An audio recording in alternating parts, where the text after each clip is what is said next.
नमस्कार, मैं अन्नू त्रिपाठी। अभी मैं आ चुका हूँ राष्ट्रीय अध्यक्ष माननीय सतीश चतुर्वेदी जी के पास, लोक जन समाज पार्टी।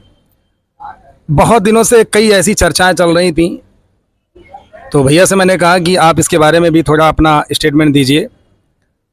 पहला तो भैया मैं आपसे यही चाहूँगा कि आप हमें थोड़ा सा ये बताएं, क्योंकि इस समय ज्योति मौर्य और आलोक वाला जो मामला बहुत ज़्यादा गंभीर रूप से चल रहा है, लेकिन फिलहाल सरकार की तरफ से अभी तक कोई ऐसा निर्णय नहीं आया जिससे आलोक को इंसाफ मिल सके। आप इसको किस नज़र से देख रहे हैं, इसमें गलती किसकी हो सकती है?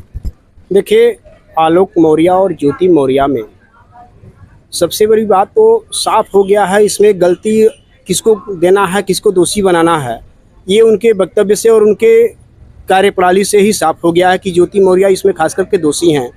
लेकिन ज्योति मौर्य को बचाने के पक्ष में सरकार अभी तक कोई कार्रवाई नहीं कर रही है, इसलिए कि आज सफाई कर्मी की बात आ रही कि सफाई कर्मी के साथ हम नहीं रहेंगे। तो सफाई कर्मी का पैसा भी तो आपको लगा था, जब आप पढ़ाई कर रही थी तो उसी सफाई कर्मी का वेतन था और उसी से आप आगे बढ़ी। तो इस तरह से अगर सबके साथ होता रहा और ऐसी स्थिति बनती रही तो न कोई अपने बहन को पढ़ा पाएगा, न बेटी को पढ़ा पाएगा और न कोई अपने बहू को पढ़ा पाएगा।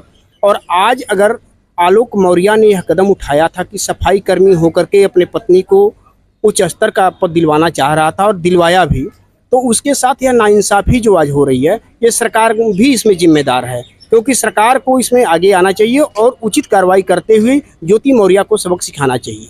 लेकिन सरकार तो एकदम साइलेंट होके बैठ गई है और कहीं ना कहीं लोगों की भी ये राय है और कई वकील जो हमारे हैं वो सारे आलोक जी के पक्ष में चल रहे हैं।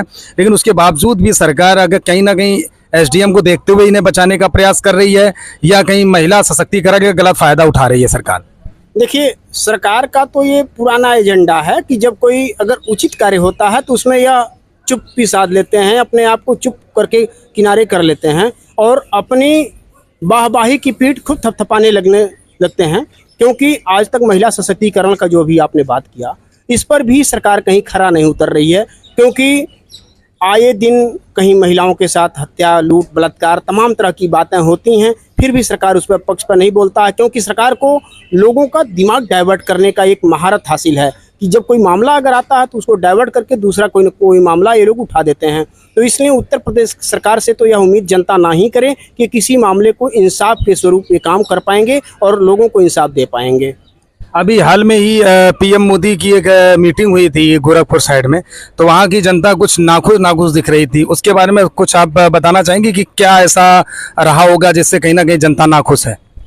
हाँ, देखिए, बहुत बढ़िया सवाल आपने किया कि उत्तर प्रदेश के पूर्वांचल में वाराणसी में और गोरखपुर में माननीय प्रधानमंत्री जी का कार्यक्रम हुआ, जिसमें यह देखने को मिला कि उत्तर प्रदेश के तमाम डिपो से, पूर्वांचल भर नहीं, तमाम डिपो से सरकारी बसों का दुरुपयोग किया गया लोगों को ढोने में। और लोगों को ढोने के चक्कर में सरकारी बसों को लगा दिया गया कि जनता लाओ, भीड़ इकट्ठा करो, भीड़ दिखाओ, क्योंकि प्रधानमंत्री जी आ रहे हैं। और प्रधानमंत्री जी को लाने के चक्कर में उत्तर प्रदेश के मुखिया माननीय योगी आदित्यनाथ जी यह भूल गए कि तमाम ऐसे गरीब तबके के मरीज हैं जो बस से यात्रा करके अपने दवा दारू के लिए जाते आते रहते हैं। उस दिन ऐसे देखने को मिला, तमाम गर्भवती महिलाएं रोड पर तड़प रही हैं, तमाम मरीज रोड पर तड़प रहे हैं और प्राइवेट वाहन वाले उनसे दुगना धन प्राप्त कर रहे हैं, वसूल रहे हैं, जिसका खामियाजा जनता भुगती, न कि सरकार के कानों तक जूर रेंगने वाली बात नहीं है। क्योंकि ये तो वाहवाही दिखाए कि हम इतनी भीड़ इकट्ठा कर लिए, लेकिन सरकारी मशीनरी का इन्होंने खूब उपयोग करना चाहा, लेकिन उसको उपयोग ना करते हुए उसका दुरुपयोग करते हुए इन्होंने सरकारी मशीनरी का जितना भी दुरुपयोग किया वह निंदनीय है, वह जघन्य अपराध है और यह अपराध की श्रेणी में आता है। इसलिए मैं माननीय योगी आदित्यनाथ जी से यह निवेदन करूंगा और माननीय प्रधानमंत्री जी से निवेदन करूंगा कि अब जब भी कोई कार्यक्रम आपका, चाहे पूर्वांचल में हो, उत्तर प्रदेश में हो या देश के किसी भी कोने में हो, तो आप सरकारी मशीनरी को अपने उपयोग में न ला करके प्राइवेट वाहनों का इंतजाम करें, क्योंकि आपके पास तमाम ऐसे मशीनरी तंत्र हैं जिसको आप उपयोग में ला सकते हैं। जी राष्ट्रीय अध्यक्ष जी, मैं एक सवाल और करना चाहूँगा कि जैसा कि आपने अभी आपने हमको कल ही बताया था, तो मैं चाहता हूँ कि पब्लिक में पता चलना चाहिए। जैसा कि 20 तारीख को ये चौकीदार जो समाज है, हमारा एक विभाग है जिसका कई दिनों से ये लोग संघर्ष कर रहे हैं, सरकार ने तो नहीं सुनाई की, तो कहीं ना कहीं हमारी पार्टी ने इनके लिए सोचा कि इनकी बातों को सुना जाए और एक ऐसी मीटिंग रखी जाए जहां पर इनको आगे कैसे क्या चलना है राह बताई जाए। तो एक जनसभा जो हम लोग कर रहे हैं तो बड़ा कन्फ्यूजन फैला है। कुछ लोग कह रहे हैं कि यहाँ धारा 144 लग गई है, हम कुछ लोग डर रहे हैं, तो थोड़ा सा उस पर आप पर्दाफाश करिए कि क्या धारा 144 लगी है और मीटिंग कर सकती है या नहीं कर सकते। देखिए, धारा 144 पूरे उत्तर प्रदेश में है, लेकिन इस तरह का धारा 144 नहीं है कि जो स्थापित जगह है जहाँ कार्यक्रम होना है उसको कोई रोक सके।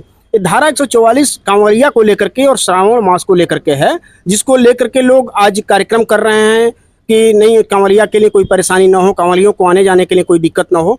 लेकिन जो आपका 20 जुलाई का कार्यक्रम है चौकीदारों का, यह आपका इको गार्डन में है, तो इको गार्डन में भीड़ जुटाने से कोई दिक्कत नहीं है, कहीं कोई मामला नहीं है, क्योंकि हमारी उच्च स्तरीय अधिकारियों से भी वार्ता हुआ है। तो उन्होंने कहा कि कार्यक्रम आप शांतिपूर्वक कर सकते हैं, लेकिन रोड नहीं जाम होना चाहिए, चक्का नहीं जाम होना चाहिए।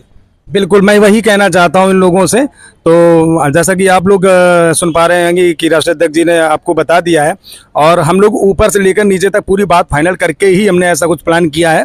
और तीसरा, मैं एक सवाल आपसे और करना चाहता हूं। अभी हाल में एक वीडियो बहुत सोशल मीडिया पे वायरल हो रहा है, ये लखीमपुर के पास से कोई गाँव पड़ता है, उस गाँव में मैं उसका स्क्रीनशॉट डाल दूंगा गाँव का। तो उस गाँव में जो गौशाला है उसमें कई सारी गायें जो भूखों से तड़फ रही हैं, लेकिन उस गौशाला के जो अधिकारी हैं उन्होंने उसके ऊपर तिरपाल डाल दिया। तो गांव वालों ने उस तिरपाल को हटा करके सच्चाई दिखाई, देखा कौवे आंख फोड़ रहे हैं जिंदा अवस्था में। तो उसके बारे में क्या कहना चाहेंगे सरकार से? देखिए, बहुत बढ़िया सवाल आपने किया गौशाला के बारे में।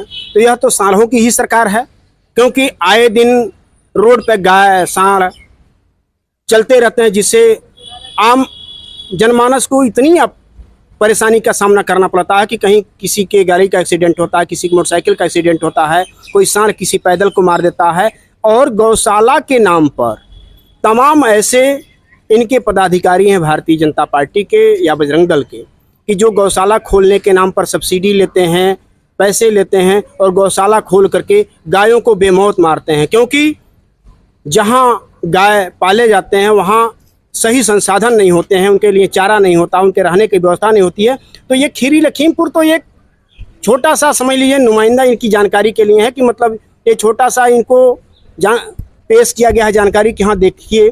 लेकिन पूरे उत्तर प्रदेश के गौशाला की यही व्यवस्था है कि गायों को रहने खाने की सुविधा उचित नहीं मिल पाती है। सिर्फ इस पर सरकार के द्वारा सब्सिडी लेकर के लोग अपना पेट पाल रहे हैं और अपने आप को धनवान बनवा रहे हैं। लेकिन सरकार तो कहती है कि हम तो पैसा उसमें देते हैं, तो क्या अधिकारी घोटाला कर रहे हैं?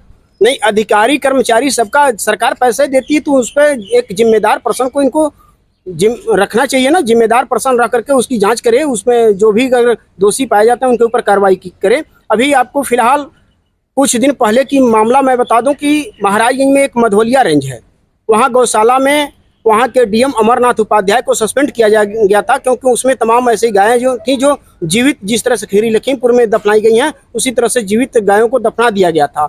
उस मामले में आपके उत्तर प्रदेश के मुख्यमंत्री योगी आदित्यनाथ जी ने बहुत ही सराहनीय कार्य किया कि उसका जांच उन्होंने करवाया, और जांच में वहाँ के तत्कालीन डीएम अमरनाथ उपाध्याय दोषी पाए गए, उनको उन्होंने तत्काल निलंबित किया। इस तरह से मैं इनसे मांग करता हूँ कि जिस तरह से आपने मधवलिया का काम किया था उसी तरह से खीरी लखीमपुर करना चाहिए, उसी तरह से झांसी करना चाहिए, कन्नौज करना चाहिए, इटावा करना चाहिए। हर जिले में आपको एक जांच सदस्य टीम बैठानी चाहिए जो उचित कार्रवाई कर सके और गौ माता को इंसाफ मिले। उनके इंसाफ के लिए आप जो भी करेंगे उसमें हमारी पार्टी आपकी सराहना करेगी। अभी आप लोग सुन रहे थे माननीय राष्ट्रीय अध्यक्ष जी को, जो कि लोक जन समाज पार्टी से हैं, उन्होंने अपनी प्रतिक्रिया दी। तो आप लोग भी अपना कमेंट करिए कि आप उनकी बातों से कितना संतुष्ट हैं। फिर मिलते हैं नेक्स्ट वीडियो में। जय हिंद, जय भारत।